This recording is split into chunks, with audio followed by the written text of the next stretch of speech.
Madam, আমি কাচু। যে বাড়িতে আমাদেরকে চুরি করতে পাঠিয়েছিলেন না ম্যাডাম, সেই বাড়ির কাজের মেয়েটাকে দেখলাম রাস্তায় বেরিয়ে পড়েছে। বাড়ি থেকে বেরিয়ে গেছে মানে? হ্যাঁ ম্যাডাম, আমরা দুজনেই দেখেছি। সে এখন রাস্তা দিয়ে একা একা হেঁটে যাচ্ছে। গুড, তোমরা ওকে ফলো করতে থাকো। হ্যাঁ, আই এম কামিং।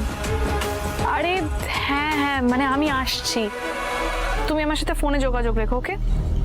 আসছি।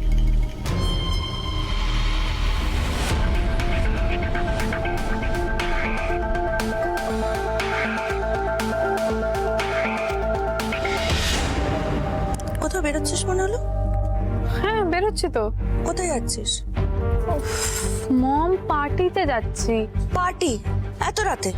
মানে পার্টি কি ভোরবেলা হয় নাকি? পার্টি তো রাত্রির বেলায় হয়। সব জেনে বুঝে কেন এরকম কোয়েশ্চেন করো বলো তো? দিনা আমার হিরণ মেয়েটাকে আল্লাহ দিয়ে দিয়ে একেবারে স্পয়েল করে রেখে দিয়েছে।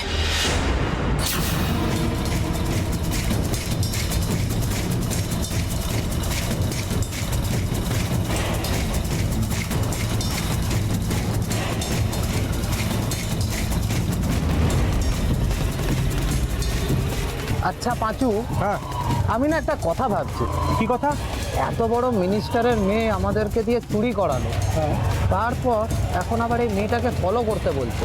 কেসটা না আমি ঠিক বুঝতে পারছি না। কেস? তোর তো বোঝার কি দরকার? মানে তুই আম খাচ্ছিস, আম খা। কেমন আম, কেমন দাম, এগুলো জানা তোর কি হবে? শোন, আমি খবর নিয়েছি, যদি এই কেসটা একবার ঠিক মতো সাল্টে নিতে পারি না, তাহলে আমরা পরের পর কাজ পাবো। কিন্তু আমি কোনো কিন্তু নয়, চুপচাপ বস থাক, ফলো করতে দে।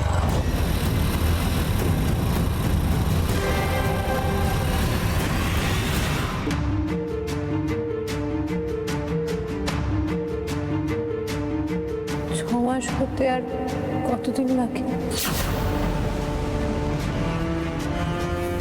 সোহাগ তো বোধহয় কিছু খায়নি, না খেয়ে শুয়ে পড়েছে। যাই একবার দেখি যদি কিছু খাওয়ানো যায়।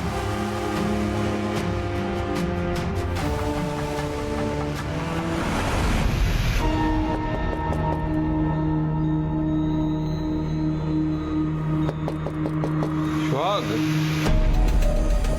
সোহাগ,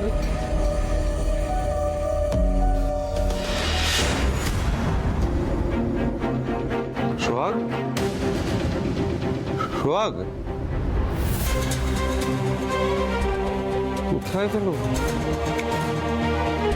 সোহাগ? সোহাগ, তুই কোথায়?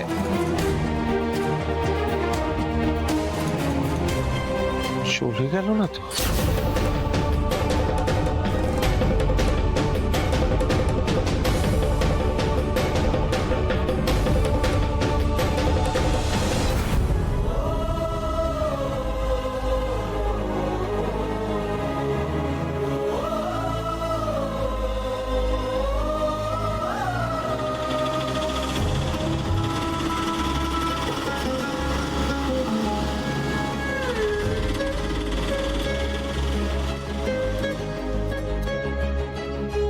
কি করবো আমি ঠাকুর? বেরিয়ে তো পড়লাম, আর গ্রামে যাবো কি?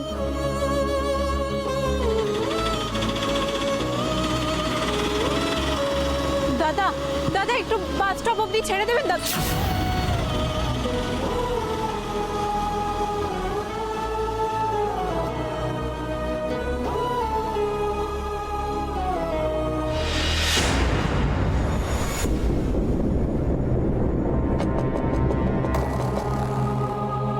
রূপা, রূপা, দরজা খোল।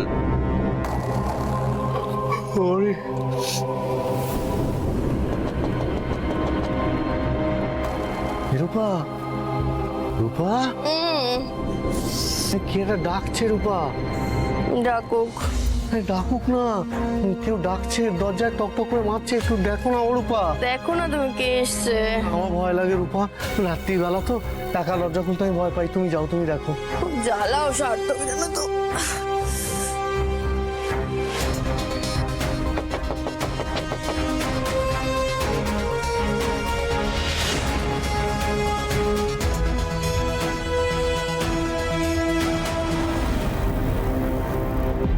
বাবা তুমি এত রাতে কি হয়েছে? সোহাগকে পাওয়া যাচ্ছে না। কি বাবা? পাওয়া যাচ্ছে না মানে? রূপা পাওয়া যাচ্ছে না কথার একটাই অর্থ হয় পাওয়া যাচ্ছে না। সোহাগকে পাওয়া যাচ্ছে না। তাহলে কোথায় গেছে সোহাগ? সেটা যদি আমি জানতাম তাহলে তোমার কাছে জিজ্ঞেস করতে আসতাম না। অদ্ভুত মেয়ে, বাড়ি থেকে বেরিয়ে যাওয়ার আগে একবার কাউকে কিছু বলে যাওয়ার প্রয়োজন মনে করলো না। মেয়েটার না সত্যিই কোনো কাণ্ডজ্ঞান নেই। কাণ্ডজ্ঞান? সেই বস্তুটা তোমার আছে নাকি? দিনের পর দিন মেয়েটার সঙ্গে যে দুর্ব্যবহার তোমরা করেছো, তারপরে কি ওর পক্ষে এই বাড়িতে থাকা সম্ভব? যা নয় তাই করেছো ওর সঙ্গে। আজকে তো চোর অপবাদ দিয়ে বাড়িতে পুলিশ পর্যন্ত এনে ফেলেছিলেন। নেহাত আমি সময় মতো চলে এসেছিলাম, নাহলে তো এতক্ষণে ওকে অ্যারেস্ট করে নিয়ে চলে যাওয়া হতো। তোমাদের মুখে না কাণ্ডজ্ঞান শব্দটা মানায় না। কোথায় যাবে কে জানে, শহরের রাস্তাঘাটও তেমন ভাবে চেনে না। ভগবান জানে কোথায় যাবে। আপনি কিছু চিন্তা করবেন না বাবা, মানে সোহাগ গ্রামের মেয়ে হলেও বেশ চালাক চতুর মেয়ে, সেরকম না। আমি এমনি বলছিলাম জাস্ট। এই তুমি সোহাগের ব্যাপারে কোনো কথা বলবে না। একটা কথা জেনে রাখো, সোহাগ বিয়ের পরেও এই বাড়িতে থাকতে চায়নি। ও নিজের ইচ্ছে এই বাড়িতে আসেনি। আমি ওকে অনেক করে বলেছিলাম, বলা ভালো, আমি ওকে অনুরোধ করেছিলাম বলে ও এই বাড়িতে থেকে গেছে। আমি বলেছিলাম আমি ওর দায়িত্ব নেব, কিন্তু তোমাদের জন্য আমি আমার কথার মর্যাদা রাখতে পারলাম না। বাবা, শাশুড়ি মা জানেন সোহাগকে পাওয়া যাচ্ছে না? না, ও অ্যান্টি অ্যাংজাইটির ওষুধ খায়। আমি ওকে ঘুম থেকে তুলতে চাইছিলাম না, তাই বলি। যাই দেখি সোহাগকে কোথায় পাওয়া যায়। বাবা বলছি, আমিও যাচ্ছি, আমি গিয়ে ওই ছাদটা আর বাইরে বাগানটা একবার দেখে আসি। হ্যাঁ সেই ভালো, আমি বরং একবার পুরো বাড়িটা খুঁজে দেখি। হ্যাঁ দেখতে পারো, কিন্তু আমার মনে হয় না ও বাড়িতে আছে। চলো। কোথায় গেল মেয়েটা? কোথায় যে খুঁজে পাই ওকে?